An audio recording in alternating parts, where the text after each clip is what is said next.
Zoom is showing. Yeah. Now listen. What I'm saying here is, for monoelectronic species, the energy is directly proportional to n value. जितना ज्यादा बड़ा n value होगा, उतना ज्यादा energy होगा. अगर n value same होगा, तो energy same होगा. That is valid for monoelectronic species. अगर कोई भी मल्टी इलेक्ट्रॉनिक स्पीशीज है, मतलब एक से ज्यादा electron, helium, lithium, carbon, boron, beryllium, xenon, radon, anything, any damn thing, right? उस चक्कर में क्या होता है, जो एनर्जी होता है ना, वो n+l वैल्यू पे डिपेंड करता है. जितना ज्यादा n+l वैल्यू होगा ना, उतना ज्यादा एनर्जी रहेगा. अगर n+l वैल्यू सेम है, तो जिसका कम n वैल्यू होगा उसका एनर्जी कम होगा. ठीक है, तो पहले n+l वैल्यू देखना है. अगर n+l वैल्यू सेम है तो n वैल्यू देखना है. जितना हायर n, उतना higher energy. For example, this is the orbit, these are the subshells energy I have written over there. 1s subshell, 2s subshell, 2p subshell, 3s subshell, 3p subshell, 4s subshell, 3d, 4p. ये मैंने एक order दिया है, वो मुझे पता था. तुमको कैसे पता होगा बता दूंगा. The way to remember that order. ठीक है. Now understand one thing. इसमें n+l वैल्यू क्या होगा? l वैल्यू s का 0 होता है, तो 1 + 0 is 1, 2 + 0 is 2, 3 + 1, okay, 1 + 0 1, 2 + 0 2, 2 + 1 3, 3 + 0 3. जब n+l वैल्यू सेम है इधर, तो हमने क्या किया, जिसका कम n वैल्यू था उसका कम एनर्जी लिया. Guys, understood this part? तो मैंने यहाँ पे n+l वैल्यू लिखा, जिसका n+l वैल्यू सेम है उसके अंदर ये डिसाइड किया कि जिसका लोअर n वैल्यू है उसका एनर्जी कम होगा. समझ में आया इतना? अरे जोर से बोलो. Yes. Yes, sir. Yes, sir. हाँ, getting it? Now listen, guys, like what we'll do here.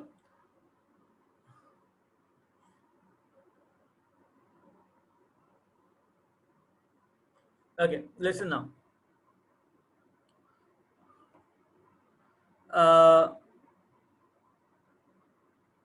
L value or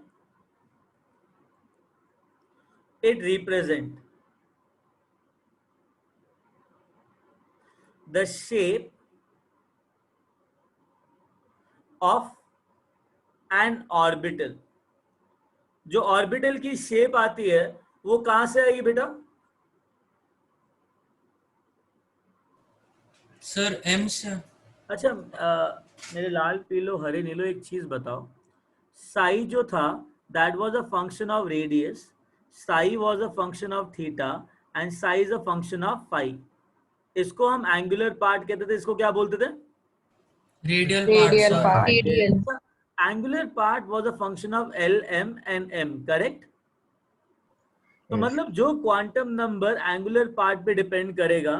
अच्छा, एक बात बताओ, प्रोबेबिलिटीज एंगल्स में देखो, एक चीज होता है कि अगर एंगल वाइज मुझे प्रोबेबिलिटी मिल रही है अलग अलग एंगल पे, तो अलग अलग एंगल पे प्रोबेबिलिटी मिलेगी, तो मुझे एक्चुअली शेप मिलेगा एक ऑर्बिटल का, बिकॉज एंगल से ही शेप पता लगता है. अरे एम के बारे में बात कर रहे हैं ना. मैं एल की बात कर रहा हूँ अभी. मैं जो कह रहा हूँ, दो पार्ट है साई के, एक रेडियल पार्ट है और एक एंगुलर पार्ट है. अगर मैंने बोला it represent the shape of an orbital, तो शेप ऑफ द ऑर्बिटल कहां से आएगा? एल वैल्यू से, करेक्ट? अन्ना दी बेटा क्या हो गया? या शेप कहां से आएगा? एल से. कहां से आएगा? एल वैल्यू से सर. एल से, हाँ. तो azimuthal quantum number represent the shape of an orbital. अब मैं ये बता रहा हूँ shape of the orbital L value कैसे देगा. यार एक बात बताओ, अगर मैं कोई भी प्रोबेबिलिटी एंगल्स में देखूं, तो एंगल्स पे देखने के लिए अलग अलग एंगल्स पे मैं इलेक्ट्रॉन की प्रोबेबिलिटी देखूंगा. अलग अलग एंगल से बताएगा वो इलेक्ट्रॉन है कि नहीं है. तो अलग अलग एंगल्स मेरे को एक एक्चुअली शेप प्रोवाइड करेंगे 3 डायमेंशन स्पेस की जहां पे इलेक्ट्रॉन एग्जिस्ट कर रहा है, राइट?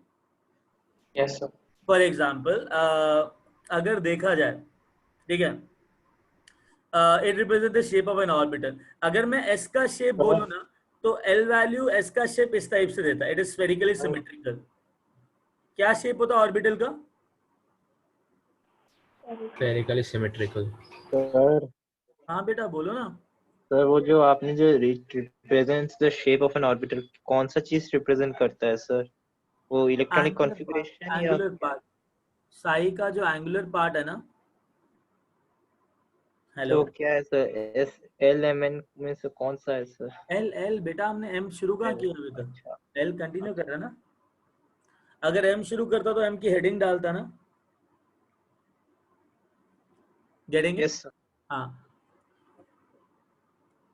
नाउ अंडरस्टैंड गाइस, जो एंगुलर पार्ट है it will give me the shape of an orbital, और एंगुलर पार्ट एल पे डिपेंड करता है, कहो हाँ।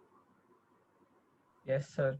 और एम है ना, एम एम तुमको ओरिएंटेशन देता है 3 डायमेंशन स्पेस में कि ये वाली शेप कैसे ओरिएंटेड है। तो जो एंगुलर पार्ट है ना, बेसिकली वो तुमको शेप भी बताता है ऑर्बिटल पार्ट का। Angular part of wave function will tell you the shape of an orbital as well as it will tell you the orientation of an orbital, getting it, in 3 dimension space, कि वो x axis के along है या y axis के along है या z axis के along है या x y के बीच में है या x और y दोनों के साथ है या फिर स्फेरिकली सिमेट्रिकल है।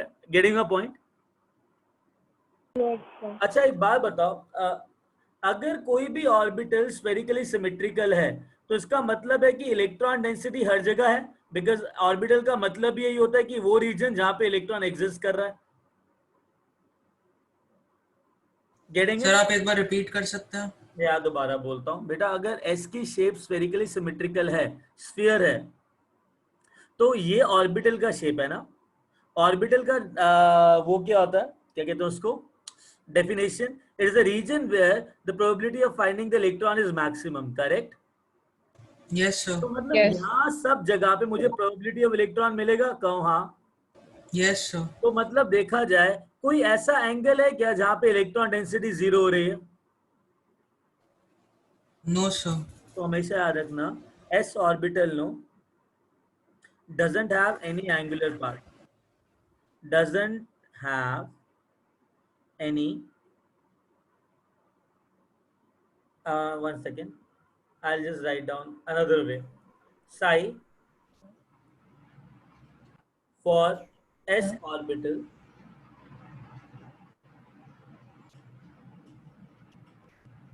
Sir, yes sir, yeah beta sir, I have not understood. okay, it's not a big deal, 2 minute दो। अच्छा guys tell me one thing, बेटा मैंने बोला जो एल वैल्यू है ना और एजिमुथल क्वांटम नंबर वो ऑर्बिटल का शेप देता है, क्या देता है बेटा? Shape. हाँ शेप देता है। तो एस ऑर्बिटल का शेप जो एल वैल्यू ने दिया दैट इज स्फेरिकली सिमेट्रिकल। अगर ये स्फेरिकली सिमेट्रिकल है तो मतलब एक स्फेरिकल रीजन है जहां पे हर एक जगह पे मेरे पास probability of electron, probability of finding electron है, बिकॉज यही रीजन तुम्हें ऑर्बिटल बताता है।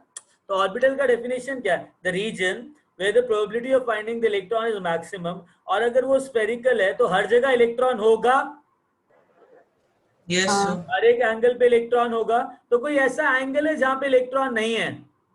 नो नहीं। सर। तो क्या probability of finding electron angles पे डिपेंड कर रहा है क्या? नो नहीं. सर। नहीं। तभी मैंने बोला था कि जो एस ऑर्बिटल का जो वेव फंक्शन होता है ना उसके अंदर एंगल्स नहीं मैटर करते सर। नहीं होते, is independent of angle, it doesn't have any angular part, you know that? Oh no, I'm telling you, it doesn't have any angular part. Sir. You know that? Oh, you come to know that, right? It doesn't have any. Sir हाँ बेटा बोल। Sir मेरे इधर आवाज cut रहा था, आप repeat कर सकते हो? हाँ बेटा मैं सब रिपीट करता हूँ, ठीक है। मैंने बोला कि L वैल्यू है ना, L वैल्यू, अभी आवाज आ रहा है रंग से? यस सर अभी ठीक। हाँ, तो मैं कह रहा हूँ जो L वैल्यू है ना वो रिप्रेजेंट करता है एंगुलर क्वांटम नंबर, और वो बताता है कि ऑर्बिटल का शेप कैसा रहेगा। ऑर्बिटल एक ऐसा 3 डायमेंशनल रीजन है जहाँ पे probability of finding electron maximum होता है। तो अगर S orbital is spherical in shape, मतलब हर जगह इलेक्ट्रॉन अवेलेबल है, मतलब हर एक एंगल पे इलेक्ट्रॉन अवेलेबल है, तो it does not depend on angles, right, because हर जगह पे इलेक्ट्रॉन है। अंडरस्टूड? Yes sir. हाँ, तो अब एक बात बताओ, जब हर जगह पे इलेक्ट्रॉन है तो क्या इसके वेव फंक्शन के अंदर एंगल्स होंगे क्या? बिकॉज अगर एंगल्स होंगे तो कोई कोई ऐसा एंगल निकलेगा जहाँ पे इलेक्ट्रॉन की डेंसिटी 0 होगी। ऐसा है क्या इधर? No sir. नहीं। तो इसका जो एंगुलर पार्ट है ना, इसके अंदर electron probability of finding electron हर जगह है, तो it is independent of angles. Getting a point? दूसरी चीज Yes. बोली थी, अगर किसी भी इलेक्ट्रॉन की डेंसिटी को अगर एंगल्स के थ्रू देखोगे तो तुमको एक्चुअली शेप आएगा। क्या आएगा? शेप। हाँ, तो एंगुलर पार्ट 2 चीजों पे डिपेंड करता है, एक तो एल पे डिपेंड करता है, एक तो एम पे डिपेंड करता है। एल तुमको शेप बताता है, एम तुमको ओरिएंटेशन बताता है। एल बताता है कि ऑर्बिटल का शेप कैसा है, एम बताता है कि वो किस एक्सिस के ऊपर अलाइन होगा। Getting it? Yes sir. अब फॉर एग्जांपल अगर मैं पी की बात करूं, अब पी ऑर्बिटल जो होता है उसका जो शेप होता है ना, it is like this. Getting it? इसको डम्बल शेप कहते हैं। क्या बोलते हैं? Dumbbell shape. हाँ, इसको ऐसे बनाया जाता है बट एक्चुअली ऐसा होता है। सॉरी, एक लोब, दूसरा लोब, इस रीजन पे प्रोबेबिलिटी ऑफ फाइंडिंग इलेक्ट्रॉन होता है और इस रीजन पे प्रोबेबिलिटी ऑफ फाइंडिंग इलेक्ट्रॉन होता है। तो इसको ना इस तरीके से बना देते हैं। किस तरीके से? इस तरीके से बना देते हैं। यार एक बात बताओ, क्या इस एंगल पे कोई इलेक्ट्रॉन है क्या? No, इस पे है sir. क्या? नहीं सर। इस पे है क्या? इस पे है क्या? No, इस sir. पे है क्या? नहीं है ना? नहीं। अच्छा, इस एंगल पे है? Yes, sir. यस। तो बताओ, जब मैं एंगुलर वाइज इसको प्लॉट कर रहा हूँ तो मेरे को एक्चुअली रीजन मिलेगा और उसकी शेप मिल जाएगी। Yes, sir. हाँ, तो अब समझना ध्यान से, ये होता है पी ऑर्बिटल का शेप, इसको बोलते हैं लोब। क्या बोलते हैं? Lobe. How many lobes are there and what is the shape? Dumbbell shape, sir. Dumbbell shape. Getting it? Okay, now what about d orbital? Generally d orbital का shape ऐसा होता है, ला ला ला ला ला।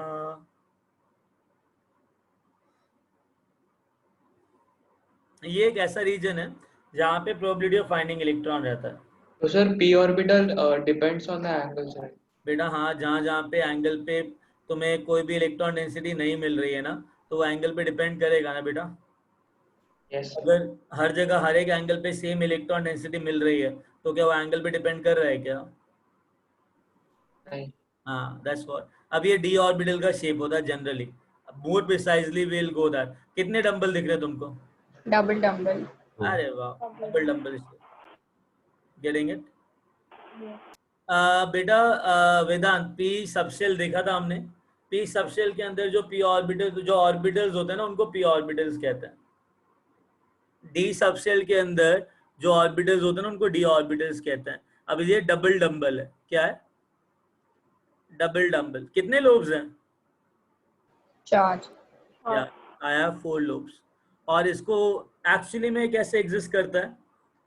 एक स्फेरिकल रीजन यहाँ, एक स्फेरिकल रीजन यहाँ, एक spherical reason यहाँ, एक स्फेरिकल रीजन यहाँ पे इलेक्ट्रॉन डेंसिटी रहती है। Getting it? जिसको अपन लोग इस तरीके से ड्रॉ करके शो कर सकते हैं। This is the way we draw it, like this. ये दोनों एक ही चीज रिप्रेजेंट करते हैं। Getting it? समझ में आई बात गाइस?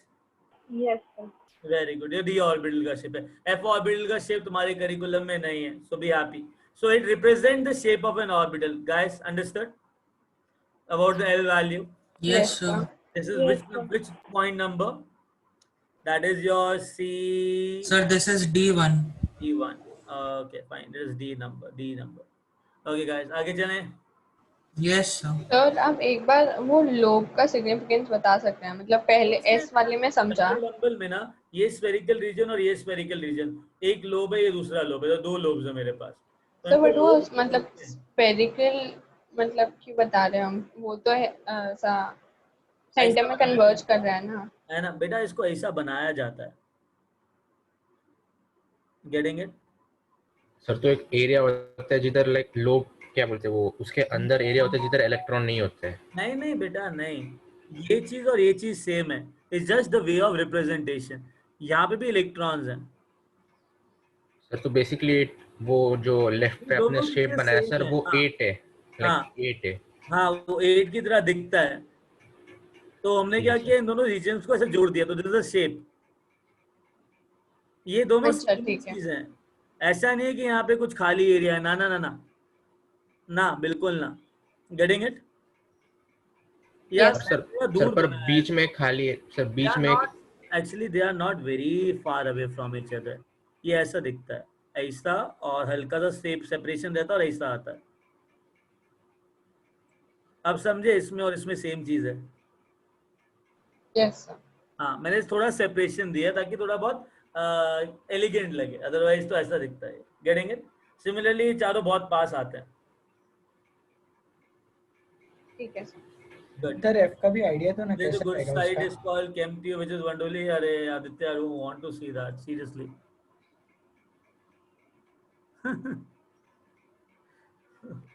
सर एफ का कैसा रहेगा, उसका भी आइडिया तो नहीं? किसका? एफ F का सर एफ में जेड एक्सिस ऑर्बिटल्स भी का आएगा ना बहुत कॉम्प्लेक्स है, किसी के अंदर सर? 4 जेड लोग हैं, एक्सिस किसी भी के आएगा अंदर ना? 6 हैं, किसी के अंदर 2 रिंग्स हैं, तो मतलब काफी कॉम्प्लेक्स शेप है, which is not in your curriculum. मैं तुमको दिखा देता हूँ शेप, if you want. ठीक तो है? जेई में भी नहीं? क्या जेई जेई में नहीं है ना? अगर होता तो अब मैं लिख रहा होता ना यहाँ पे ऑर्बिटल का शेप, गेटिंग इट? गाइस इतना सर हाँ बेटा। सर मतलब लोब्स में इलेक्ट्रॉन का सबसे ज्यादा मतलब मिलने का चांसेस है क्या? बेटा वहीं मिलने का चांस है, तभी तो वो रीजन है, तभी तो उसको ऑर्बिटल कहते हैं। सर बाकी फिर 10% तो रैंडम है ना, उसको हम छोड़ देते हैं, जाओ। छोड़ ही दे। I agree sir sir also correct in a way, because वो 10% रहेगा ना कहीं हम उसको छोड़ देते हैं। सर यस, ऑर्बिटल के बीच में न्यूक्लियस होगा ना पर वेरी गुड, सो वहाँ पर प्रोबेबिलिटी डेंसिटी कैसे 0 ही होना चाहिए ना? हाँ इलेक्ट्रॉन कैसे मिलेंगे? एग्जैक्टली होना चाहिए, पर स्फेरिकल वन सेकेंड होना चाहिए। एस एस में स्फेरिकल सिमेट्रिकल शेप है, उसमें कैसे फिर उधर बीच में नहीं है? देखो, आई विल टेल यू बेटा, what you are saying is 100% correct, but the thing is, the thing which you are saying right now, we'll be discussing it after one class in detail. I'll tell you exactly how to interpret the things. I'll draw the graphs of all the wave functions. I'll be telling you everything about that. ठीक है? अभी क्या कर रहे हैं हम, सिर्फ quantum number खत्म करते हैं, then we'll move to that analysis part. ठीक है? ओए, समझा? Yes sir. Yes sir. Great, आगे चलें? Yes sir. Yes sir. Very good. Sir आप वो एफ का दिखाने वाले थे। हाँ मैं दिखा दूंगा, पहले लिख तो लो, एल तो देख लो। इलेक्ट्रॉन, ई ई इलेक्ट्रॉन कह रहा हूँ, क्या हो गया, E, right? What is the thing, the orbital angular momentum, the orbital angular momentum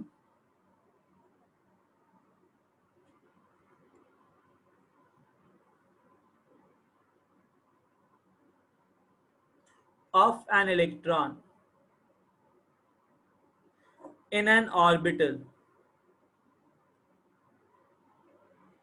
is given by under root of L into L plus 1 h by 2 pi, where h is Planck's constant. Planck's constant. Now understand one thing. अगर suppose करो, अच्छा पहली चीज sir, हमने Bohr model में भी एक angular momentum किया था, बेटा वो ऑर्बिटल एंगुलर मोमेंटम नहीं था, वो ऑर्बिट एंगुलर मोमेंटम था। अगर याद करो, ऑर्बिट का जो एंगुलर मोमेंटम था उसका एक फॉर्मूला दिया था, right? Is equal to nh by 2 pi, NH by 2 pi. हाँ, that is for an orbit. Shell की बात कर रहा है वो, गेटिंग इट? अब शेल के अंदर सब शेल होते हैं, सब शेल के अंदर ऑर्बिटल होता है, तो क्वांटम मैकेनिक्स ऑर्बिट का एंगुलर मोमेंटम नहीं देता, ऑर्बिटल का एंगुलर मोमेंटम देता है, गेटिंग इट?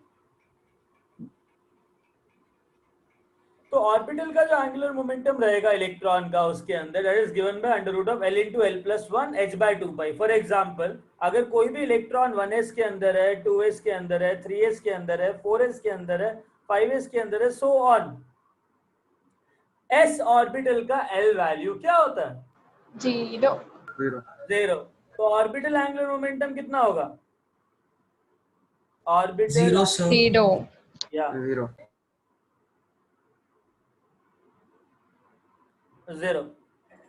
अगर वो 2p में है, देखो p सेकंड से स्टार्ट होता है, सेकंड शेल से p स्टार्ट होता है, तो 1p नहीं लिखूंगा मैं, 2p में हो, 3p में हो, 4p सर आपने जो बोला ये समझ में नहीं ऑर्बिटल आया। एंगुलर मोमेंटम क्या होगा? L वैल्यू क्या होती है p की?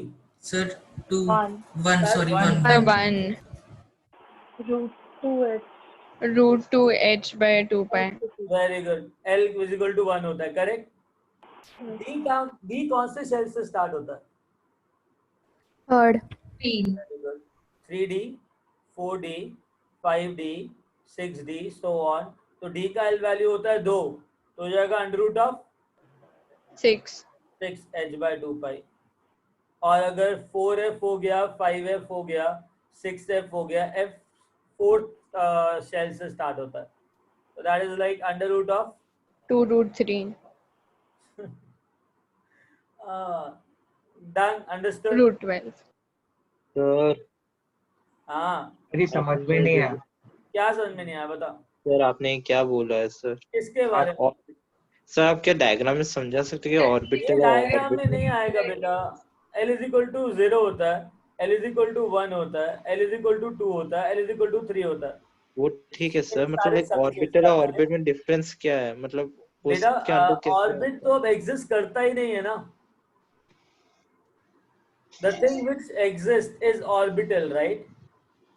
so that doesn't exist, तो उसका कोई मतलब सर अगर हम लोग कहेंगे कि orbital ऑर्बिट एग्जिस्ट करेगा तो हम लोग को इलेक्ट्रॉन का पोजीशन पता चलेगा, इसके लिए एग्जिस्ट नहीं करता ना। I'll tell you the kind of question will be asked from you. ठीक है, for an electron in 5s, calculate the orbit angular momentum according to Bohr model. तो तुम n क्या लोगे 5s के लिए? 5 n हो गया 5। अगर उसने पूछा ऑर्बिटल एंगुलर मोमेंटम बताओ उस इलेक्ट्रॉन का जो 5s के अंदर एग्जिस्ट करता है, तो क्या करोगे? Orbital angular momentum 0। अंडरस्टूड? बस ये चीज याद रखो। और एक चीज बताओ, कोई भी चीज स्फेरिकली सिमेट्रिकल है तो जितना भी मोशन हर एक एंगल और हर एक डायरेक्शन में होगा, तो shall I say that everything will get cancel out eventually? Momentum is an vector property or like which one? Vector.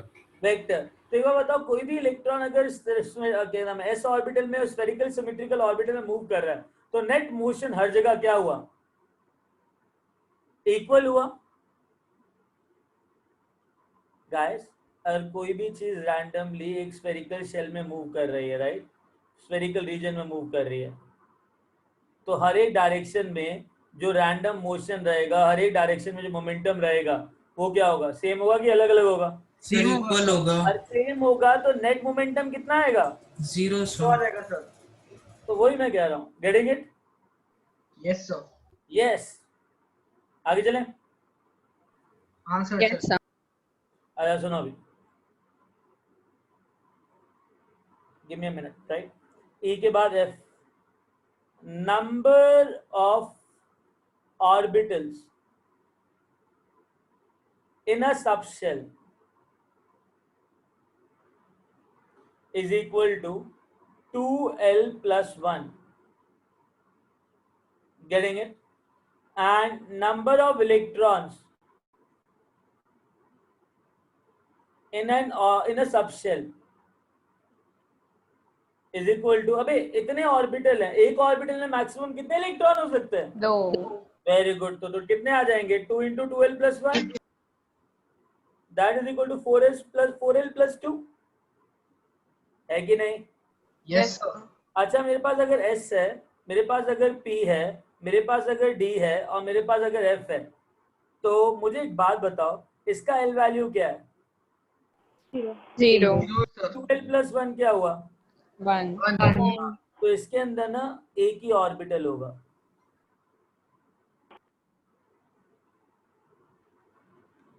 P का L वैल्यू कितना है? 1. 1. तो कितना हो गया टोटल? 3. सबसेट के अंदर 3 ऑर्बिटल होते हैं. 1 2 3. D का L वैल्यू क्या है? 2. कितने ऑर्बिटल्स होंगे? 8. 5. 1 2 3 4 5. Getting it? और F का L वैल्यू कितना है? 3. हाँ, तो कितने ऑर्बिटल्स होंगे? 7. 7. 2 3 4 5 6 7. Getting it? Yes, sir. Getting it? एक ऑर्बिटल के अंदर कितने इलेक्ट्रॉन्स होते हैं? 2. 2. तो S सबशेल के अंदर एक ही ऑर्बिटल होता है, 2 इलेक्ट्रॉन मैक्सिमम होते हैं. P के अंदर 3 ऑर्बिटल्स होते हैं और कितने इलेक्ट्रॉन्स रहेंगे? मैक्सिमम 6. D के अंदर 8. 10. 10. F के अंदर 14. 14. अच्छा, एक बात बताओ, मेरे लाल पीलो हरे नीलो सेकंड, मैं ना शेल ले रहा हूँ 3. शेल नंबर कितना लिया? 3. थर्ड शेल के अंदर कौन कौन से सबशेल होंगे मुझे बताओ? सर 3s 3p और 3d. Very good. 3s के अंदर कितने ऑर्बिटल हैं? 1. 1. D के अंदर कितने ऑर्बिटल्स हैं? 3. 3d के अंदर कितने ऑर्बिटल्स हैं? तो तीसरे सेल में कितने ऑर्बिटल्स होंगे टोटल? 9. याद है? Number of orbitals in a shell is n square. n square. Yes, sir. I guess we are right. हाँ, sir. Yes, तो sir. 3 जब n 3 होगा तो 3s 3p और 3d एग्जिस्ट करेगा, उसके अलावा कुछ नहीं करेगा. क्या एक बात बता, हाँ ठीक है, समझ में आया. थर्ड से स्टार्ट होता है, राइट? हाँ. और अगर हमने लास्ट क्लास में एक चीज करी थी अनदि, समझना, जो हमने किया था कि for a given shell number L value ranges from 0 to n minus 1. तो अगर n 1 था तो L की सिर्फ एक ही वैल्यू आई थी, तो एक ही सबशेल था. n 2 था तो L की 2 वैल्यूज आई थी, तो 2 सबशेल थे. करेक्ट? हाँ सर, याद आ गया थोड़ा सा. 3 सबशेल थे. 4 था 4 सबशेल थे. 5 था 5 सबशेल थे, जिसमें पता लगा P सेकंड शेल से स्टार्ट होगा, D थर्ड शेल से स्टार्ट होगा, F फोर्थ शेल से स्टार्ट होगा और G 5 शेल से स्टार्ट होगा. Getting it? ये चीज यहाँ से आई, इस पॉइंट से. Getting it? Yes sir. या Hey guys, लिख लिया? Sir 1 minute sir. Yes, sir. Yes, sir. लिख लिया. Very good, so proud of you. Champ हो गए तुम लोग बहुत जल्दी जल्दी. इतना अच्छा ट्रांजिशन कैसे? सर आप ही से Sir, सीखा है need sir. of the hour. मतलब kind of butter stacking, right? Hey guys, लिख लो पहले. किस किस का बचा है अभी? सर मेरा. हाँ तो लिखो लिखो, तू भी सीख ना. गॉड. वैसे I'm happy about the transition which you guys having. Good, cool one. Thank you.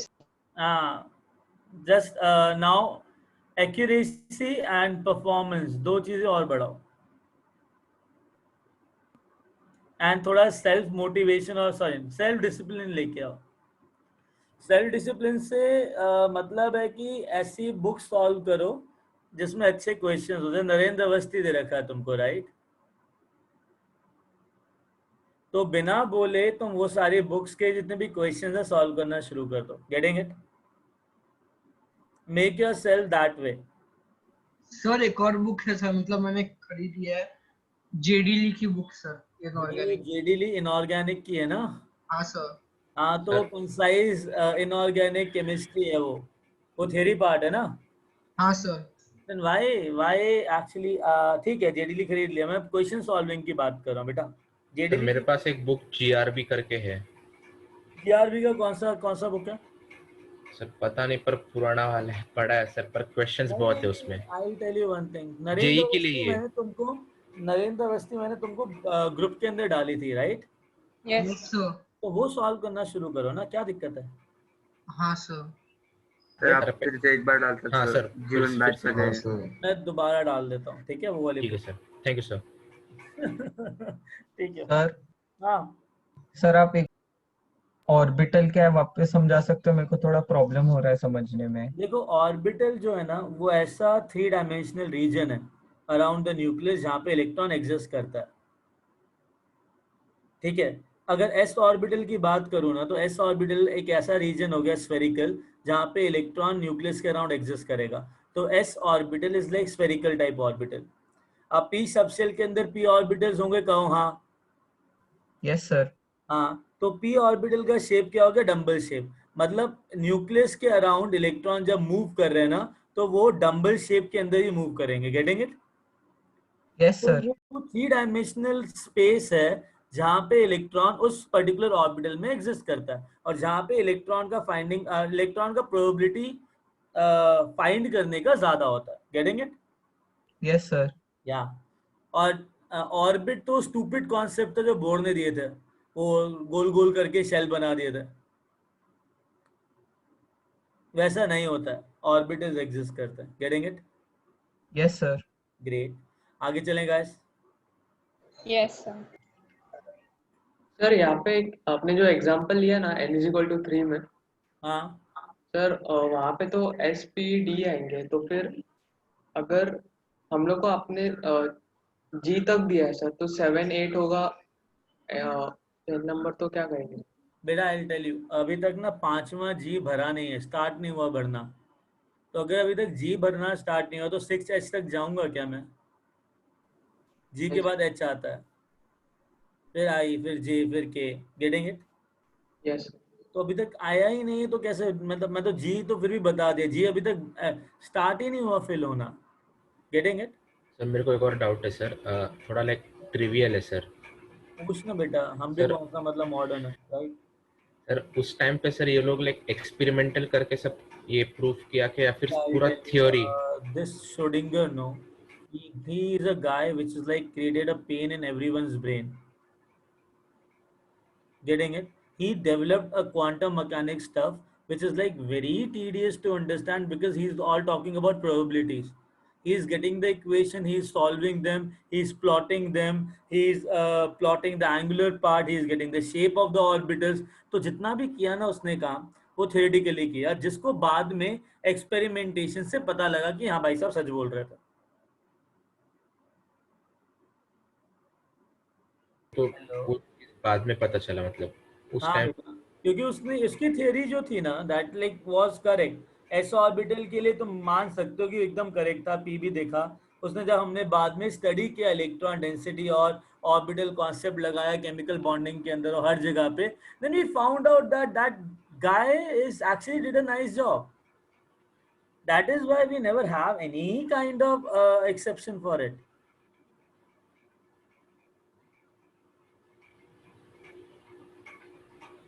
और से drawbacks you can say that नहीं है, ठीक है? एक भी नहीं है ना मतलब। भाई, अगर एक होता तो कितना फील आता ना, नया थ्री बढ़ता। हाँ। चलो फाइन, ओके गाइस, अभी हो गया SPDF दिया। Now L value we have done all the things according to L value. Now third quantum number is M, which is known as magnetic magnetic quantum number.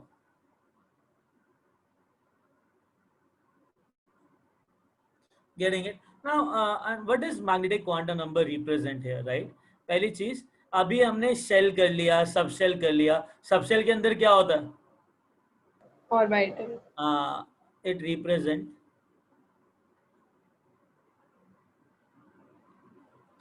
the orbitals inside a subshell.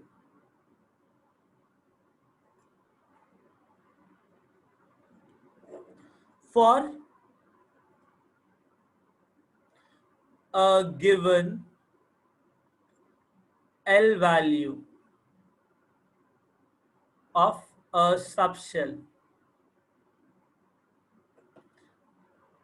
M value ranges from minus L to plus L including 0. Getting it? Yes, sir. हाँ, तो अगर suppose करो S P D F, F नहीं लेंगे, D तक लेंगे, S P D, इसका L value कितना है? 0. Very good. तो उसका एम वैल्यू हो गया -0 से +0 इंक्लूडिंग 0। तो एस सबशेल के अंदर कितने ऑर्बिटल आ गए? 1. जिसका एम वैल्यू 0 है। 1. Getting it? Getting it? एक हाँ. ऑर्बिटल आया जिसका एम वैल्यू क्या है? 0. Very good. अब एक बार बताओ, P1 है तो ऑर्बिटल्स कौन कौन से होंगे? -1, 0, 1. वैल्यू हो जाएगा इसका -1, 0 और +1। तो मतलब कितने ऑर्बिटल्स निकले? 3. और डी? डी के 5 होंगे, -2, -1, 0, 1, 2. हाँ, तभी number of orbital is 2l + 1, 2l + 1, -L2 + L 2l हो गया, +1, एक 0 और ऐड कर दिया। Getting it? Yes, sir. Numerically understood? अब गाइस अंडरस्टैंड वन थिंग, जो ऑर्बिटल, अब 3 ऑर्बिटल हैं पी के और 5 ऑर्बिटल हैं डी के। I will come back to it now. Shall we move it guys? Yes, sir. Sir ये चीज हमने पहले प्रूव किया था ना, वही चीज आप यहाँ हाँ बेटा, अब एक्चुअली वो प्रूव हुई है कि हाँ ऐसा हो रहा है, क्योंकि एम वैल्यूज ऑर्बिटल को रिप्रेजेंट करते हैं। Getting it? Got it. तो उतनी एम वैल्यू इस सबशेल के लिए आई, उसमें तो हमने डायरेक्ट फॉर्मूला लगा दिया था। वो फॉर्मूला आया कैसे? ऐसे आया। Getting it? यस। ग्रेट, चलें आगे। Yes, sir. Okay.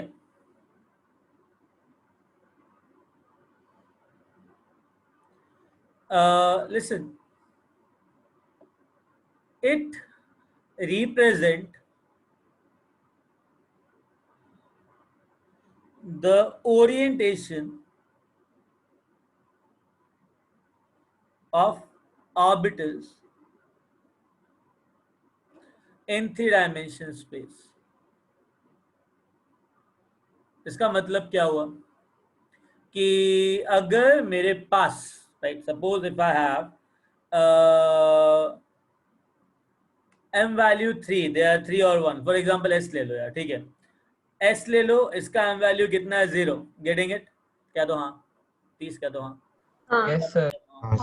लिसन, तो इसका जो शेप आया, that is around the nucleus I have the probability of finding the electron in this particular spherical region. Getting it? That is the shape of an orbital, which is given by orientation, is like the orientation is spherically symmetrical. Now understand that P का जो shape था वो किसने दिया था? L value ने, correct? अब हमको पता लगा P सबशेल के अंदर 3 ऑर्बिटल्स हैं। एक ऑर्बिटल होता है Px, एक ऑर्बिटल होता है Py और एक ऑर्बिटल होता है Pz। Getting it? ये अलग अलग ऑर्बिटल है एक सबशेल के अंदर। Getting it? Yes, sir. मेरे लाल पीलो हरे नीलो, पी को हमने 3 में, हाँ 3 पार्ट में डिवाइड किया था, याद है? पी सबशेल तीन ऑर्बिटल होता है। हाँ सर। हाँ, तो Px, Py, Pz। Now let's say ये x एक्सिस है, ये y एक्सिस है और ये z एक्सिस है। लेट्स से, हाँ, तो along this axis, x axis, these two lobes are oriented like this. Getting it? Yes. When the lobes are oriented along x axis, it is px orbital. Getting it? Yes. Py मतलब the lobes are oriented along which axis? Y. this is py. py. Now understand one thing, ये जो orientation है x y z का वो किसने दिया? किसने दिया? सर वो m ने दिया ना, x y z वालों का ने दिया। l ने तो ये बताया था कि ऐसा दिखेगा। ओह माय गॉड, ये क्या आया? लिखो लिखो, तुम लिखो।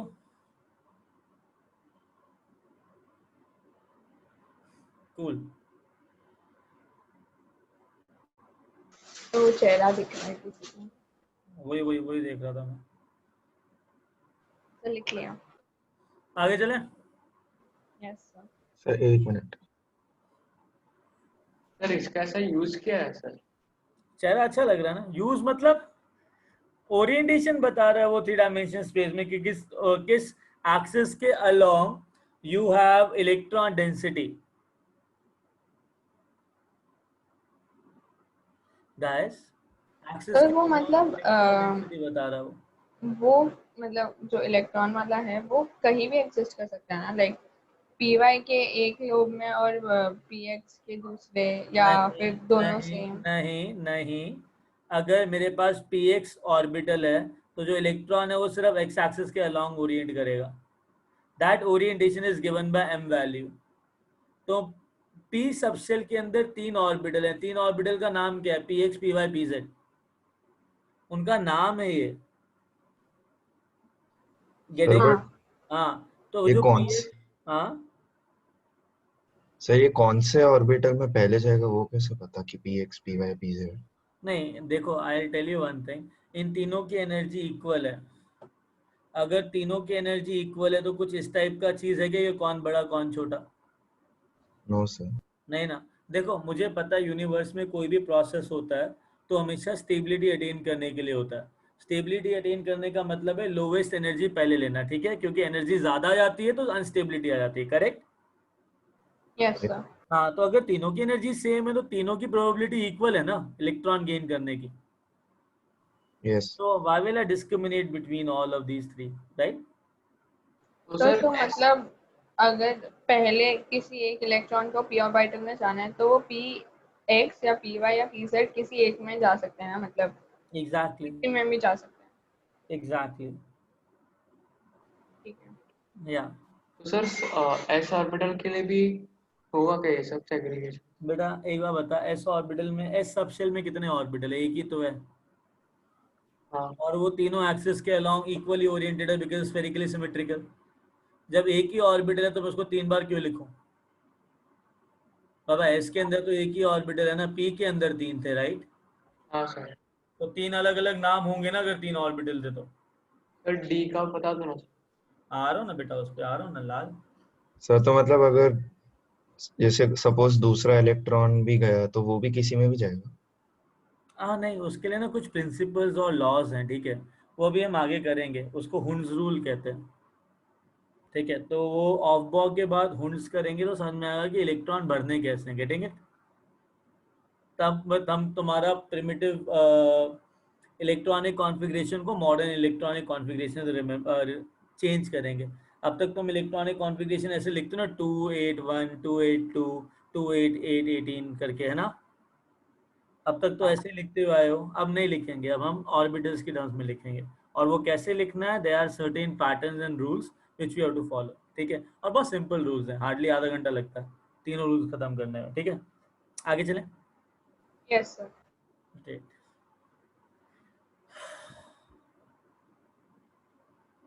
आ गया।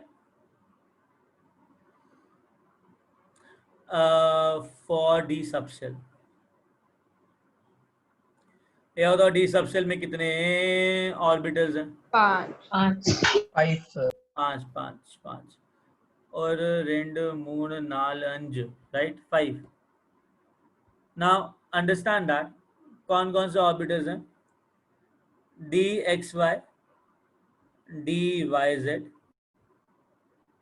D z x, then I have dx square minus y square, then I have dz square.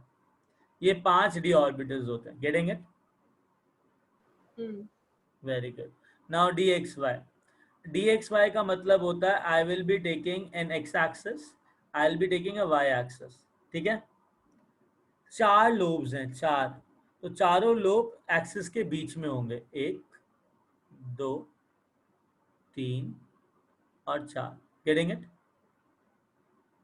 ये शेप है और ये ओरिएंटेशन है. कहाँ ओरिएंटेशन है? एक्स और वाई के बीच में, एग्जैक्टली बीच में. ये एंगल कितना होता है? 45 डिग्री. Getting it? हाँ. Very good. dy z. Sir yes बेटा. सर प्लीज रिपीट कर सकते हैं? हाँ बेटा, डी सबशेल के 5 ऑर्बिटल होते हैं.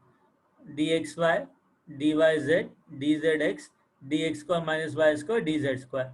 इनका शेप और ओरिएंटेशन एल और एम वैल्यू देता है. ठीक है, ठीक है. Yes. Very good. Now dxy जो है, इट इज अलोंग एक्स और वाई एक्सिस के बीच में. 4 लोब्स डाल दो, दैट इज dxy. एक्स और वाई के बीच में. हाँ, z एक्सिस खाली है. एंगल है 45 डिग्री. अगर dyz लिया तो कौन सी एक्सिस ली मैंने? Z y. हाँ, y एंड z. अब इधर क्या आएगा?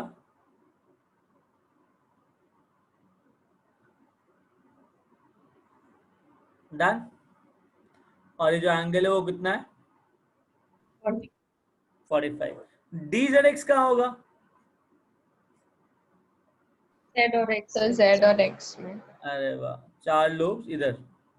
तो मतलब शेप सेम है, ओरिएंटेशन अलग है ना? Yes sir. Yes sir. 45 degree. Very good. dx square minus y square, पता है क्या? जिंदगी कैसी है पहेली. हाँ, लिसन. x और y एक्सिस लिया, dx का माइनस वाई स्क्वायर. इसके अंदर जो लोब्स है ना, that is along x and y axis, not in between, along. Getting it? ओए, हाँ सर, बट वो मतलब हमें एल और पता एम कैसे ने दिया, चला? एम ने दिया, एम वैल्यू ने सब कुछ सर दिया. तो sir dx square minus y square is like px add करके py ऐड करके वैसे. हाँ हाँ. सर मुझे डाउट है. पूछो बेटा. सर ये जो 40 ये जो एक ऐसा एंगल है ना 109.28 डिग्री, वो क्या होता है सर? मतलब ये कहाँ से आया? अभी कहाँ से लेके आया ये मामला? ये तो केमिकल बॉन्डिंग के अंदर आएगा, वो भी टेट्राहेड्रल स्ट्रक्चर के अंदर. Okay sorry sir. तो कहाँ से लेके आया इसको? इसे वैसे पढ़ रहा था कुछ रैंडमली तो याद आया था सर. कहाँ से पढ़ रहा था? एनसीईआरटी से पढ़ रहा था सर. स्कूल में कौन सा चैप्टर चल रहा है? स्कूल में जो आप पढ़ा रहे वही चल रहा है. हाँ, तो फिर काहे 109.28 पे गया? जैसे ऐसे ही बोल रहा था, पढ़ गया था. आने तो वाले हैं. ओके बेटा, नरेंद्र अवस्थी सॉल्व कर. Okay sir. हाँ, लिसन. ये एक्स वाई प्लेन है जो कि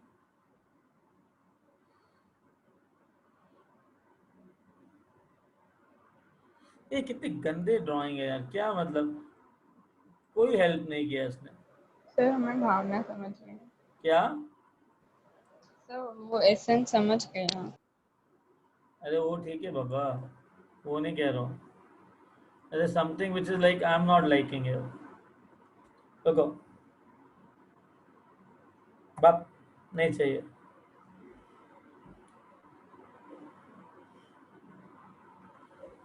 लिसन.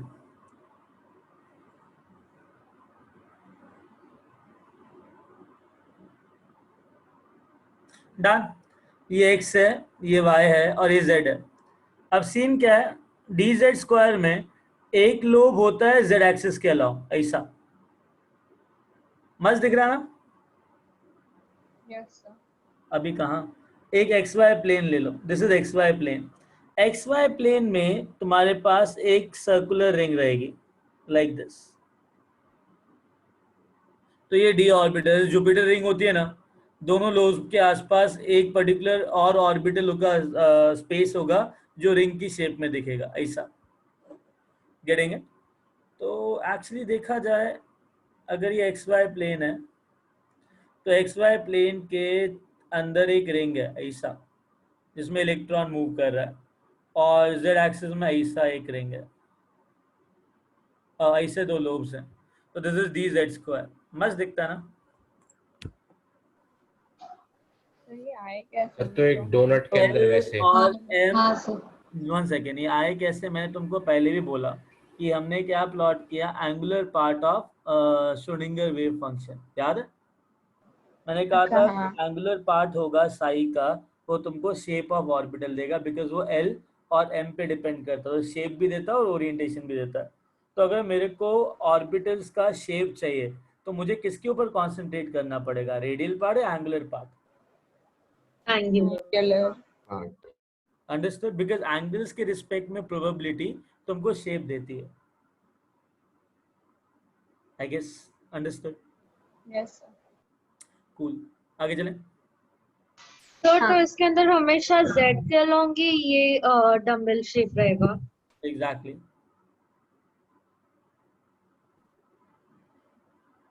हमेशा एक बार ऑर्बिटल्स का शेप आ गया, ओरिएंटेशन आ गया, then you cannot change it.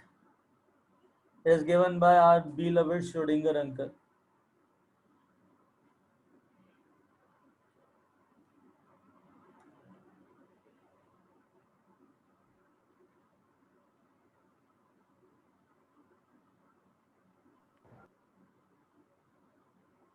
Guys, आगे चलें। Yes sir. Okay.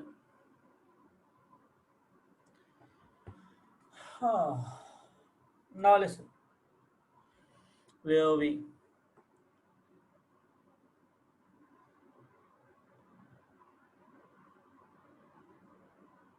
Okay.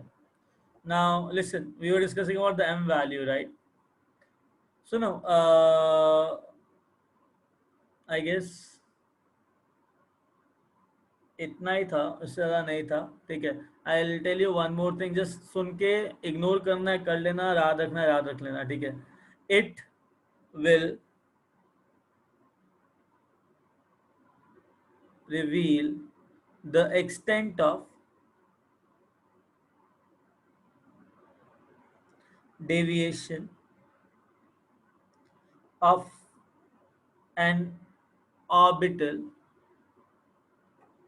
in the presence of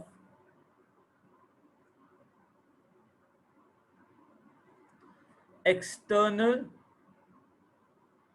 magnetic field।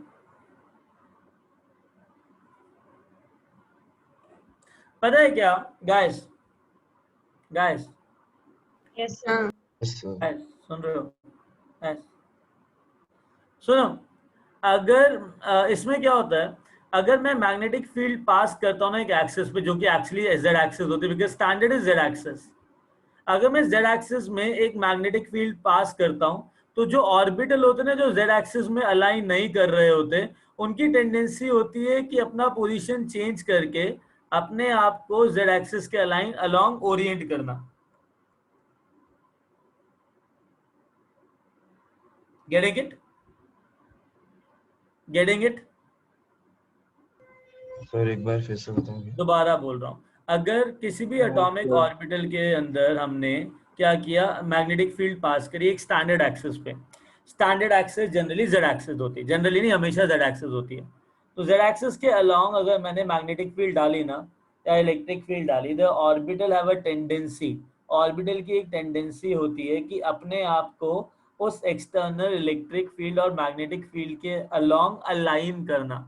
तो अगर सपोज करो परपेंडिकुलर में पी वाई पे, मतलब वाई एक्सिस पे, तो वाई एक्सिस से वो कहाँ पे अपने आप को अलाइन कर लेगा in the presence of external magnetic field?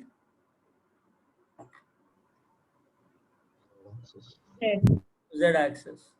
Priyal समझी? Priyal, you understood that? समझ में आया कि अगर कोई भी मैग्नेटिक फील्ड डाला तो क्या होगा, it will try to align itself in the presence of in the direction of magnetic field or electric field. Getting it? Guys, I want your wisdom here. Sorry, common sense here. Wisdom तो है नहीं तुम्हारे पास, common sense here, right?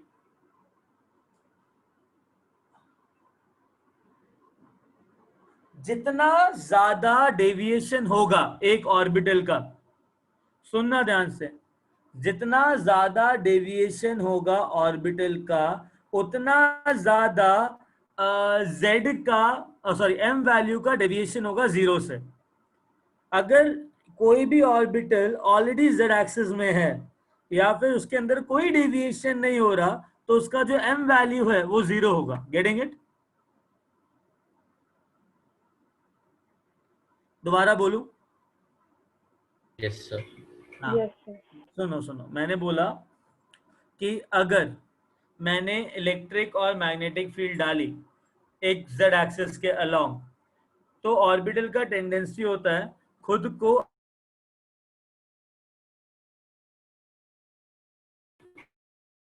Getting it?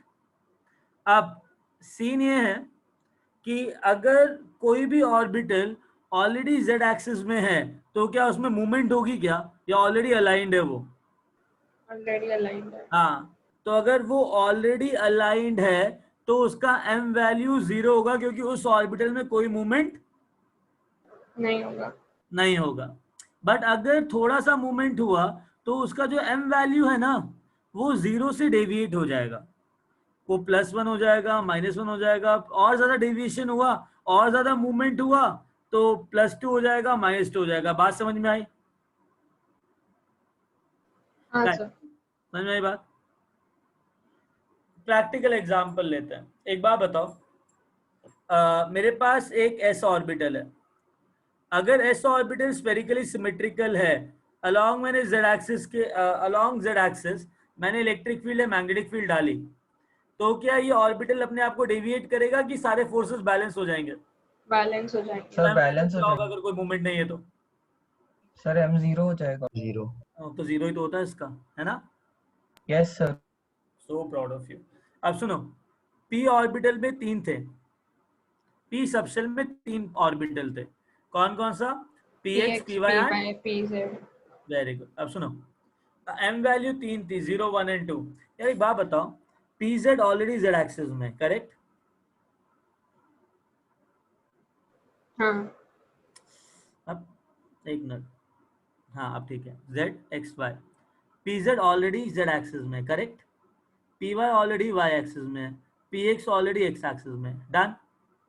अगर मैंने electric field डाली z axis के along, क्या pz के अंदर मूवमेंट होगा क्या? नहीं सर। तो pz का m वैल्यू कितना होना चाहिए? जीरो। जीरो। तो m वैल्यू pz का जीरो होता है। py के अंदर मूवमेंट होगा क्या? हाँ। Yes sir. कितनी डिग्री से? 90 डिग्री। px के अंदर मूवमेंट होगा क्या? हाँ। Yes sir. 90। दोनों के अंदर इक्वल मूवमेंट हो रहा है ना? हाँ। भी हो सकता है और ये -1 भी हो सकता है। अगर ये +1 है तो ये -1 भी हो सकता है और ये +1 भी हो सकता है। तो इसमें इंटरचेंज हो सकती है m value, but m value pz की क्या होगी हमेशा?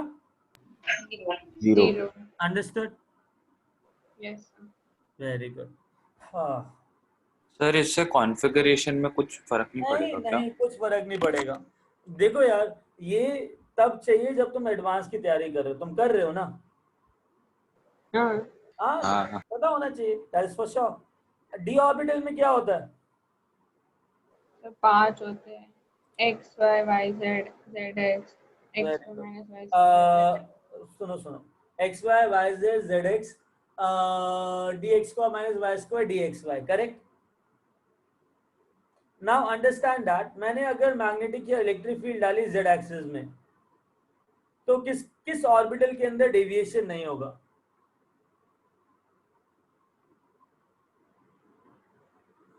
तुमने अभी स्ट्रक्चर बनाए हैं, उन स्ट्रक्चर को dz²।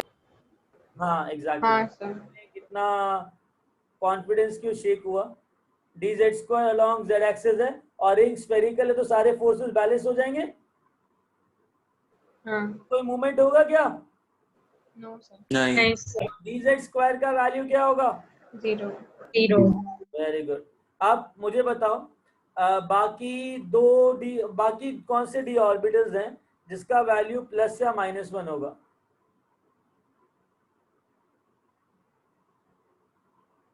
तो dx सर z और yz और yz। xz। हाँ भाई।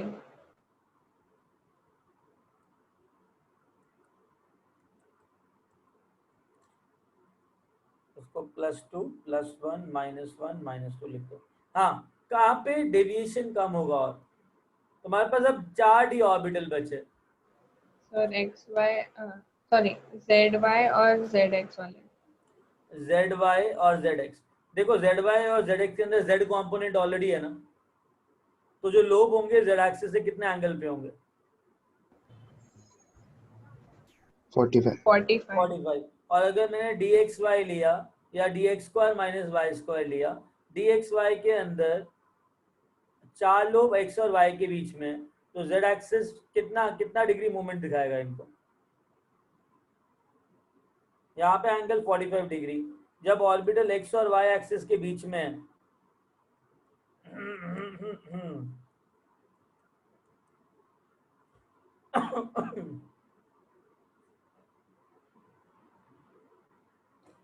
सुनो, अगर ये z एक्सिस है, ये x और y हो गया, z एक्सिस और x और ये लोब्स के बीच में कितना एंगल है?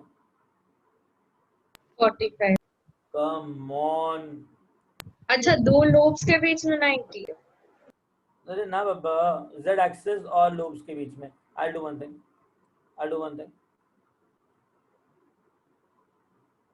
कुछ ऐसा करते हैं जिससे चीजें सिंपल हो जाए, ठीक है? सुनो, कम ऑन, सुनो, dxy this is this 4 lobes along x and y plane, कोई doubt? No sir. z axis ऊपर है, यहाँ पे इलेक्ट्रिक फील्ड डाला तो कितना एंगल आया लोब्स और इलेक्ट्रिक? 90। अंडरस्टूड? यहाँ पे कितना आया? 45। तो अब ज्यादा डेविएशन किसके अंदर होगा? 90 वाले में। हाँ, तो m वैल्यू ज्यादा डेविएट कहाँ होगी? x² - y² या फिर xy। हाँ, तो अगर dxy +2 है तो dx² - y², बिकॉज दोनों जगह 90 डिग्री डिफरेंस रहेगा एंगल, राइट? अगर dxy +2 है तो dx² - y² -2 है। अगर dx² - y² -2 है तो dxy dx² - y² +2 है तो dxy -2 है। यहाँ पे dyz लूंगा बिकॉज ऑलरेडी z कॉम्पोनेंट है तो कम डेविएशन है, और यहाँ पे आ जाएगा dzx, या फिर ये dyz हो जाएगा तो ये dzx हो जाएगा। कोई डाउट? नहीं सर। अंडरस्टूड? Yes sir. हाँ, और m वैल्यू 0 किसकी रहेगी? dz² की। अंडरस्टूड? Yes sir. चलो, इसको लिख लो, then will move ahead. Sir लिख लिया। सर एक डाउट था। आगे चलें? एक डाउट था, मतलब हम बाय कन्वेंशन किसी एक को +2 किसी एक को +1 ऐसे लेते हैं। हाँ, नहीं बेटा, बाय कन्वेंशन नहीं रहा, ये स्टैंडर्ड किसने डिफाइन करे थे? श्रोडिंगर। हाँ, श्रोडिंगर ने। तो अब जो भी किया श्रोडिंगर ने किया, and we have to abide this particular theory according to him. नहीं मतलब उसी ने दिया था क्या कि +2 वाले का xy होगा या x²? हाँ। तो क्या है? आगे चलें? सर एक सेकंड। लिखो जल्दी लिखो।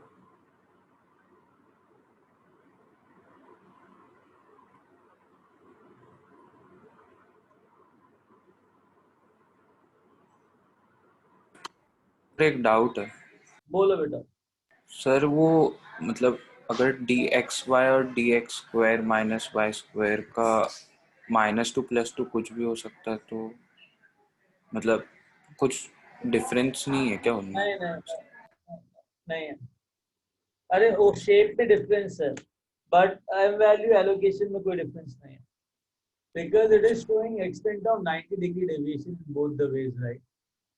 Yes sir. Both are 90 degree to z axis, correct? Sir ये सब का ऐसा यूज क्या है? मैंने अभी क्या बोला? You come to know that dz² is having 0 value, m value. हाँ वो ठीक है सर, मतलब आपने जितना भी क्या करा, जो dxy dzy, वो कैसे यूज, उसका यूज क्या है सर? देखो बेटा, बॉन्डिंग के अंदर इनके शेप, इनका जो ये सारी वैल्यूज होती हैं वो काम आती है। इनके शेप एंड ओरिएंटेशन बहुत काम आते हैं। बॉन्डिंग अगर आगे बढ़ोगे ना, केमिकल बॉन्डिंग, उसमें आएगा काम, ठीक है? अभी तो बस समझ लो कि इलेक्ट्रॉन इस तरीके से मूव कर रहा है, तो ऑब्वियसली अगर तुमको पता होना चाहिए कि ऑर्बिटल के अंदर इलेक्ट्रॉन किस तरीके से मूव कर रहा है, तो ऑर्बिटल का शेप पता होना चाहिए ना, और उसका ओरिएंटेशन भी पता होना चाहिए. So that we are doing in that particular model, right? Sir Yes, बेटा बोलो. सर एम की कोई एक वैल्यू पे एक शेप डिफाइन होगा ना? हाँ, तो ओरिएंटेशन बेटा, प्लीज. इसमें हाँ सॉरी ओरिएंटेशन. ओरिएंटेशन. हाँ. तो सर इसमें -2 और +2 दोनों कैसे हो सकता है? मैंने कहा अगर dxy +2 है, उस टाइम पे dx को -2 क्या हो जाएगा, -2. मैंने ये बोला ना. और अगर dx को -y² +2 है, तो dxy कितना होगा, -2. इसका हमें तो पता कैसे चलेगा कि कौन सा प्लस है कौन सा माइनस?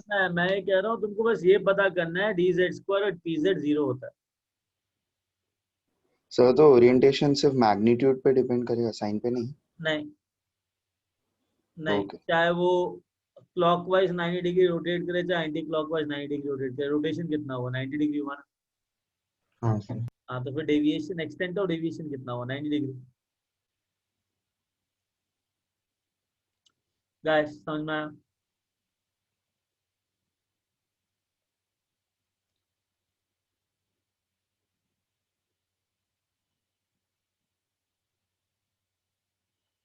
Yes sir. आगे चले. Yes sir. कूल. हाँ. सर इसका मतलब ऐसा कोई स्टैंडर्ड है क्या कि -2 और -1 0 के पहले ही आने चाहिए? हाँ, ये इसी तरीके से जनरली 0 को ना we are showing in the middle, and after that less deviation, and after that higher deviation. Okay sir. ठीक है.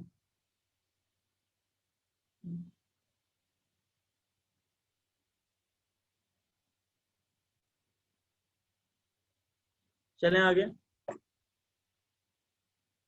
Last but not the least, what is that? Spin quantum Quantum number. number. Spin quantum number. It is represented by small s. Getting it? Right?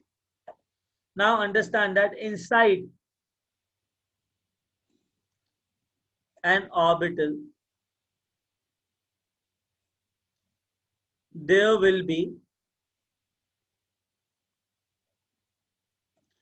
two electrons.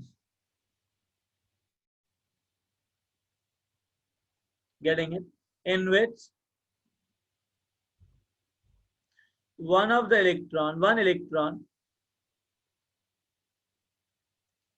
is moving in clockwise or is rotating in clockwise direction, and other electron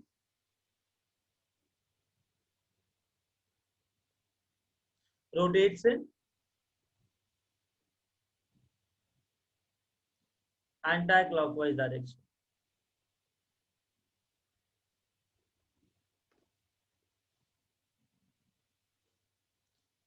Right? Now understand that nucleus के along electron revolve कर रहा है, but electron जो है वो spin भी कर रहा है. If this electron is spinning in clockwise, that is +12, s is equal to +12. is rotating in anti-clockwise, it is s is -12. Getting it? तो एक ऑर्बिटल के अंदर दो इलेक्ट्रॉन होते हैं, एक इलेक्ट्रॉन क्लॉकवाइज रोटेट करता है, दूसरा इलेक्ट्रॉन एंटी क्लॉकवाइज. एक बात बताओ, कभी ये पढ़ा है कि a charge which is rotating will produce a magnetic field? हाँ. Yes sir. हाँ, वो तुम्हारा थंब रूल जो है, राइट? हाँ. तो एक बात बताओ, अगर नेगेटिवली चार्ज इलेक्ट्रॉन्स हैं, दो नेगेटिवली चार्ज इलेक्ट्रॉन्स हैं, it is moving in a clockwise direction, it is moving in an anti-clockwise direction, so let's say that it will produce magnetic field in opposite direction. Please कह दो हाँ, ये तुम बोल दो. हाँ बोल दो. Right hand rule, thumb rule किया है ना, clockwise and all, right? Yes, sir. हाँ सर. हाँ, तो अंडरस्टैंड दैट. इसकी वजह से क्या होता है, तो अगर दोनों मैग्नेटिक फील्ड अलग अलग डायरेक्शन में होती है ना, तो दोनों चार्ज पार्टिकल के बीच में एक मैग्नेटिक फोर्स ऑफ अट्रैक्शन लगता है, जिसकी वजह से चीजें क्या होगी, थोड़ी बहुत Attract. स्टेबल होंगी. Getting it? Getting it? Yes. Yes sir. Okay guys, लिख लिया इतना? Yes, sir. ओके, लिख लो जल्दी. सर ये क्लॉकवाइज और एंटी क्लॉकवाइज का सिग्निफिकेंस क्या है, फिर से बता सकते हैं? बेटा, क्लॉकवाइज और एंटी क्लॉकवाइज का सिग्निफिकेंस ये है कि अगर एक ऑर्बिटल में 2 इलेक्ट्रॉन्स है ना, एक क्लॉकवाइज मूव करेगा, दूसरा एंटी क्लॉकवाइज करेगा, क्योंकि जो मैग्नेटिक फील्ड बनेगी ना, प्रोड्यूस होगी, वो अपोजिट डायरेक्शन में प्रोड्यूस होंगी. अगर कोई भी system magnetic field opposite direction में प्रोड्यूस करता है ना, तो then that system will attract each other. और तुम्हें पता है, अट्रैक्शन की वजह से एनर्जी रिलीज होती है, गेन होती है? रिलीज होके स्टेबल होता है. I am so proud of you. लिख लो. सर क्या आप एक और बार समझा सकते हैं कि दोनों अलग डायरेक्शन में क्यों होते हैं? हाँ, व्हाई नॉट. मैं कह रहा हूँ, अगर कोई भी इलेक्ट्रॉन क्लॉकवाइज और एंटी क्लॉकवाइज मूव कर रहा है, तो मैग्नेटिक फील्ड प्रोड्यूस होती है अपोजिट डायरेक्शन के अंदर. Getting it? Yes sir. जब भी कोई मैग्नेटिक फील्ड अपोजिट डायरेक्शन में प्रोड्यूस होती है ना, तो what will do, it will create a magnetic force of attraction. तो अगर वो magnetic force of attraction create कर रहा है, तो दोनों इलेक्ट्रॉन मैग्नेटिक फोर्स से अट्रैक्ट कर रहे हैं ना, और अट्रैक्शन की वजह से एनर्जी क्या होती है?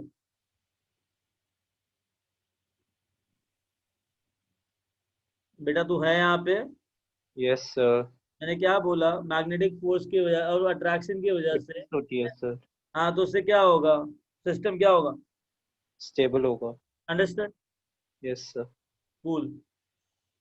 आगे चलें? Yes, sir. Very good. Now understand that I do have one more thing here. One second. Point number 2, spin angular momentum. जो एंगुलर मोमेंटम एक पर्टिकुलर इलेक्ट्रॉन के पास आएगा due to its spin. Obviously एक इलेक्ट्रॉन स्पिन कर रहा है with s plus और माइनस हाफ, करेक्ट?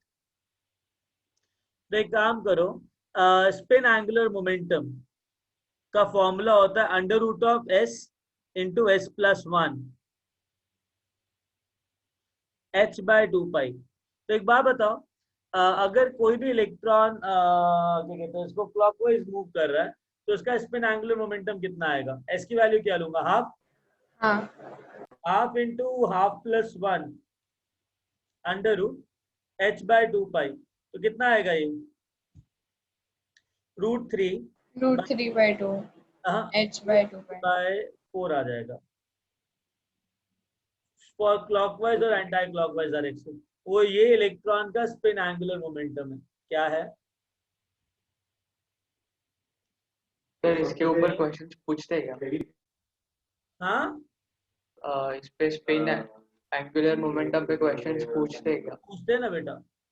अगर सपोज करो तुमको एक सिस्टम दे रखा है ऐसा, तो इसके इस ऑर्बिटल के अंदर कितने इलेक्ट्रॉन है? 3 है ना? तीनों it is facing towards upward, तो मतलब तीनों का स्पिन क्या है, सेम है कि अलग अलग है? सेम है. तो नेट स्पिन कितना हुआ बेटा? Half plus half plus half कितना हुआ? 3/2. 3/2. गेटिंग. तो इसकी जगह क्या डालूंगा मैं?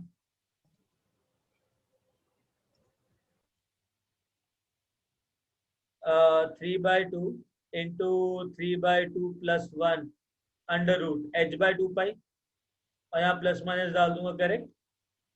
तो इससे स्पिन एंगुलर मोमेंटम आया कि नहीं आया इसका, इस पर्टिकुलर सिस्टम का? हाँ सर. आया. ग्रेट. डन. सर वो आपने क्या लिखा है म्यू के बाद? किसके पास? म्यू के बाद spin, mu S. Spin, spin angular momentum due to spin.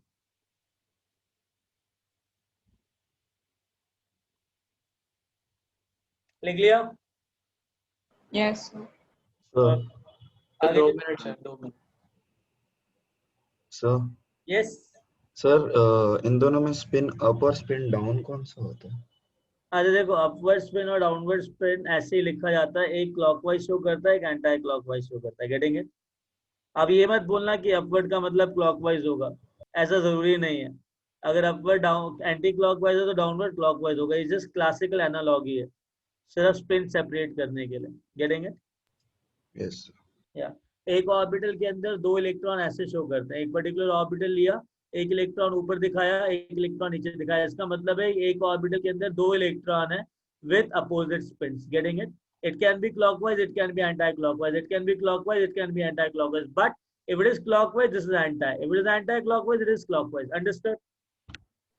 Yes हाँ, just representation है इलेक्ट्रॉन का। सेम डायरेक्शन मतलब सेम स्पिन।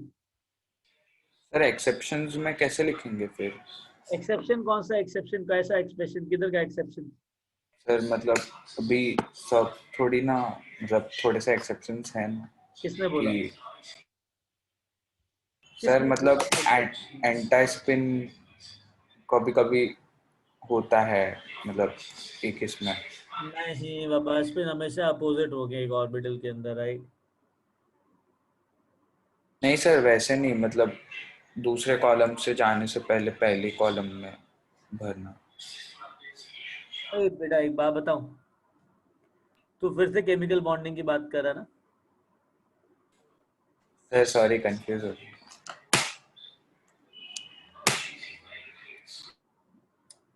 ए done?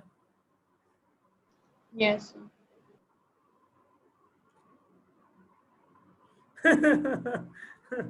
Okay, 1 second. See, Atharva Singh, बाकी सब नेक्स्ट क्लास में करते हैं। गाइस, क्वांटम नंबर खत्म हो गया तुम्हारा। Getting it? हाँ सर। Very good. देखा जाए तो according to your NCERT portion वाला part, right, that is over. We have to just do the application part of it. ठीक है? ठीक है? पर वो रूल्स बाकी है ना? हाँ हाँ, रूल्स बाकी हैं बेटा, ऑब्वियसली 3 रूल्स बाकी है, नेक्स्ट क्लास में हो जाएंगे सारे। ठीक है? फिर इसके बाद कौन सा चैप्टर ओके था? सर। अरे बेटा खत्म तो होने दे इसका चैप्टर। ये इसके बाद रेल गैस कंटिन्यू करेंगे। रेल गैस के बाद we will start with your chemical bonding. Chemical bonding के बाद we'll go for thermodynamics and then your thermodynamics के बाद क्या आएगा तुम्हारा? Equilibrium, chemical and ion equilibrium. Equilibrium के बाद आएगा रिडॉक्स। रिडॉक्स करने के बाद we will move to solution and electrochemistry. Side by side we'll start the organic part. In between we'll finish hydrogen S block, P block also. ठीक है? This is the flow by which we'll move. Guys, done? Yes sir. हाँ sir. हाँ, आगे चलें? अरे छोड़ो, हाँ। and the Athar is saying please pardon me, right? ये थक गया हो बेचारा मासूम सा। ओके गाइस, जो भी क्वांटम मॉडल कर रहे थे, रूल्स करने थे, राइट? हाँ। हमने पहले कर रखा है और कुछ नहीं है, बस I am just writing a statement of बॉ प्रिंसिपल। ये अभी लिखना है? हाँ हाँ, of a principle. The thing is, the filling of electron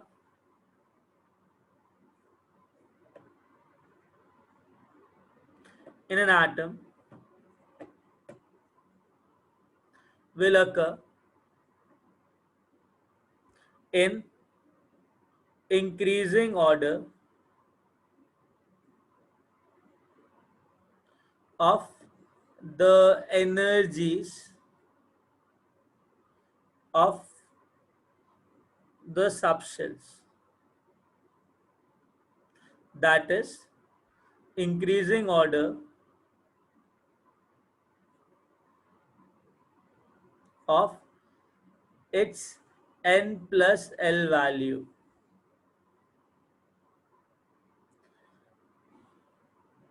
If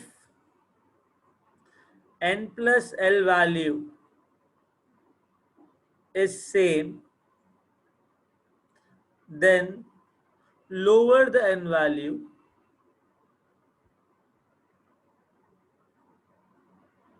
lesser will be the energy. Getting it? ये हमने आई गेस क्वांटम के अंदर कर लिया। बताया था कि मल्टी इलेक्ट्रॉनिक स्पीशीज के लिए बताया था ना गाइस, मल्टी इलेक्ट्रॉनिक स्पीशीज के लिए क्या था? द फिलिंग ऑफ इलेक्ट्रॉन जो सबशेल के अंदर होगा n plus L values. We will come back to these things now in the next class. ठीक है, ब्रेक ले लो गाइस, चिल करो, chill. Okay sir. Sir 1 minute रुकना। अरे मैं नहीं जा रहा हूँ कहीं भी, कहाँ जाऊंगा मैं, बताओ।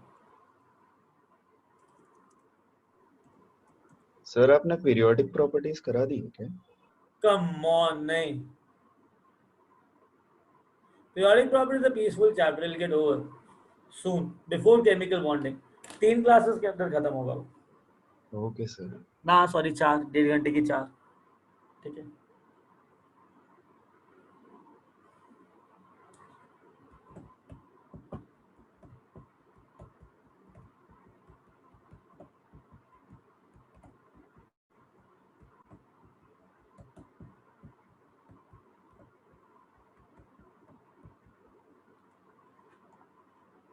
लिख लिया गाइस? Yes sir. हटाऊं इसको? Yes sir. हटाऊं? हाँ सर। चलो bye, take care, thank you sir, bye bye. Bye sir. Sir वो पीडीएफ सेंड। हाँ, कौन सा पीडीएफ? हाँ, ए guys listen everyone, take rest and please रात को ढंग से टाइम पे सो जाया करो, ठीक है? आंखों के अंदर बहुत दिनों में काले काले गड्ढे पड़े हुए हैं। मोबाइल पे टाइम मत वेस्ट किया करो, ठीक है? कहो हाँ। Yes sir. हाँ सर। चलो bye, take care. Bye sir. चलो ठीक है, बाय।